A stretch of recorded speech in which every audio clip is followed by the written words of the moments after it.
So in this video, we're going to be talking about the moon in Aquarius in the 12th house. The moon shows us our emotions, what gives us security. It also shows family. It shows personal interests, and it shows the creative process. But one of the most important meanings, and what we'll specifically be focused on in this video, is that the fact that the moon shows us our creative resource or our creative substance. It shows us what we use in order to do all things in life or in order to solve problems. Whereas the sun shows our actions, the moon is what we're using behind our actions. Mars also shows us action. I guess the sun is more so like our energy. Mars shows us our actions, but like no matter which planet, the moon will show what we're using behind our actions. It shows us our faculties, our resources. And sometimes those don't have to be physical things. Sometimes a resource can be a mental talent or a mental faculties, as people call it. You know, the figure of speech that tells that somebody is intelligent or something. All those are resources. But anyways, in this case, the moon is in the sign of Aquarius. So first of all, the general meaning of moon in Aquarius is it shows an emotional detachment, or it shows power over one's emotions. So somebody with moon in Aquarius buries their emotions deep down. And they do it in order to take a more logical approach.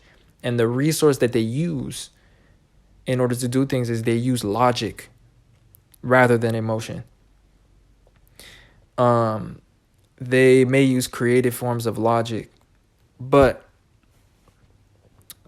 the other thing is the moon is in the 12th house in this case.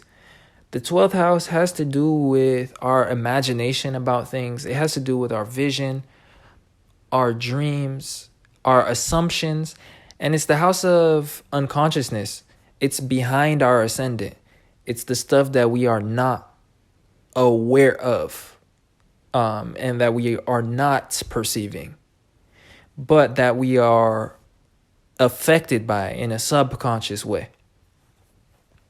So when the moon is in Aquarius in the 12th house, there is a usage of logic in order to explain one's perception or one's assumptions about things and one's imagination.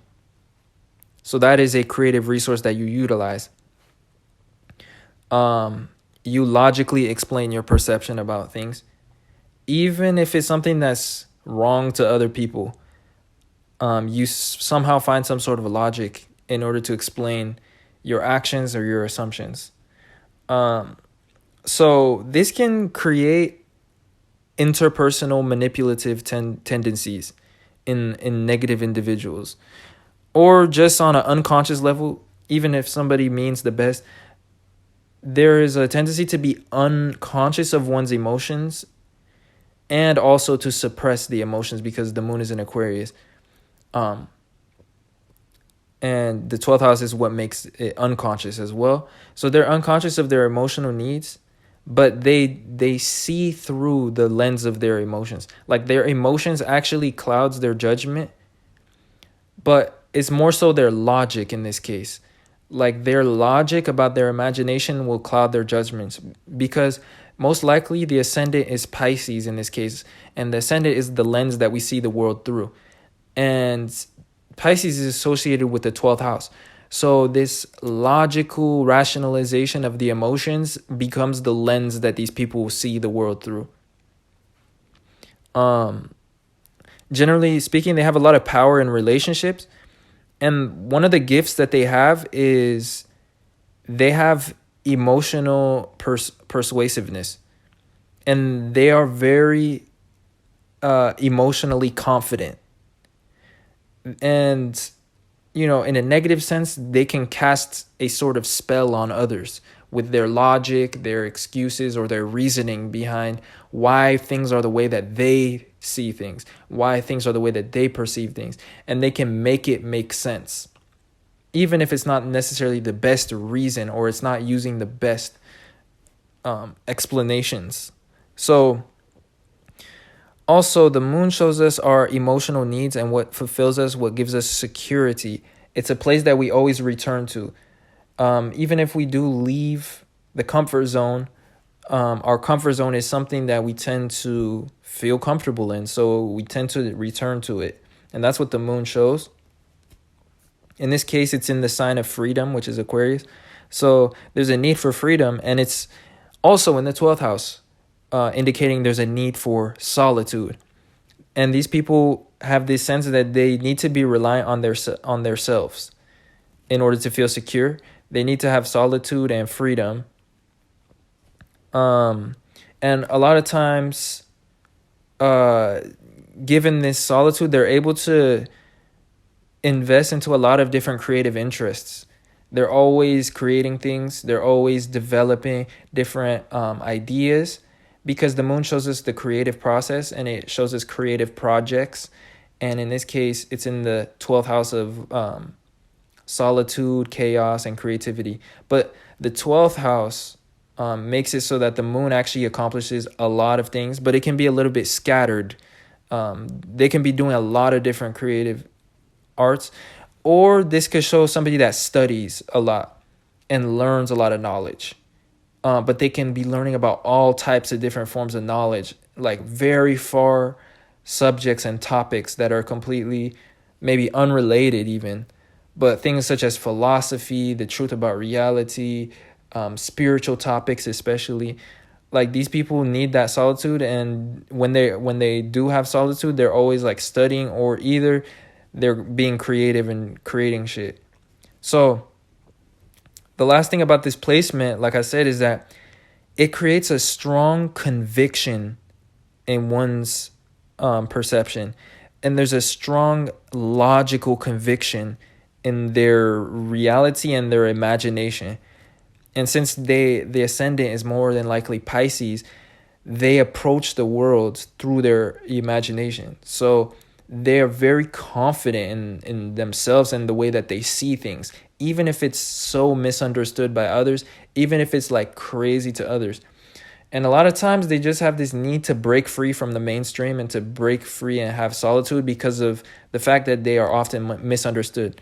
But on an interpersonal level and in relationships, they can kind of like cast a spell on the partner, or like the partner can look to them as like a leader or follow them, like almost like a cult leader type vibe, you know?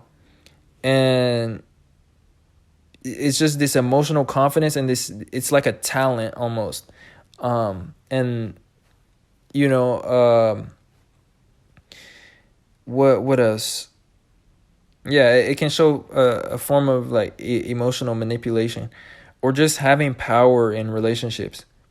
You know, it's not necessarily coming from a bad place, or it doesn't necessarily be bad, but like some placements are just more like more negative, or more like taboo than others. They're more wrong, or like people perceive it as more negative. And this is one of those placements, because the moon in Aquarius is very uncomfortable, and there's like this emotional suppression and this emotional power that they have. And in this case, it's on the side of the ascendant. So it's in the 12th house. It's very much to the left side of the chart, which has to do with ourselves. So they use this power in a selfish way, or in a more self-oriented way, which is not negative, but it is more selfish. And it's up to people to decide whether being selfish is wrong or not. And by the way, right now I'm kind of doing how this placement is.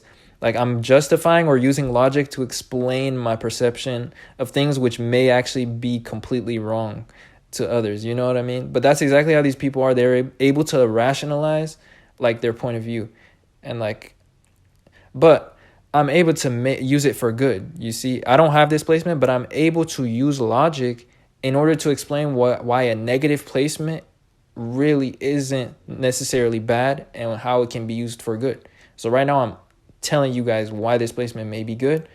But generally speaking, it will be perceived as negative. Anyways,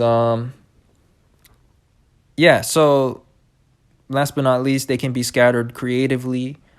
This placement can create emotional complications or like stress, because the moon, when it's in solitude, it doesn't have that ability to connect with others, obviously. And the moon has to do with family. It has to do with connections. And it has to do with pouring our cup into things that matter to us, or into people and relationships that matter to us. In this case, since the moon needs solitude because it's in the 12th house, this kind of creates this complications with relationships or with family. And there's this need to like compromise, or to like come up with like some sort of like schedule of how to fit people in to your life, and to kind of like sacrifice your comfort in order to fulfill the needs of other people from time to time. Or else like it can create just this sense that you're drifting apart from like people and relationships a lot, and people questioning why you want to be alone all the time. But they don't realize that you need that in order to recharge in this case, and in order to feel just secure and to feel well. So anyways, hopefully that was interesting, entertaining in some way. If you enjoyed this video, please don't forget to like, share this video with people that may be interested or that have this placement. And of course, subscribe to this channel. If you wanted a natal chart reading or had a question about life, career, talents, synastry, or even just anything, and you wanted me to look at the astrology and answer using astrology, as well as my own insight, then definitely check the link in the description, which has also more info about that. And yeah, so I'm doing readings at this time. So definitely check that out if that interests you. But other than that, I appreciate you guys watching, and I will see you guys sometime soon in another video.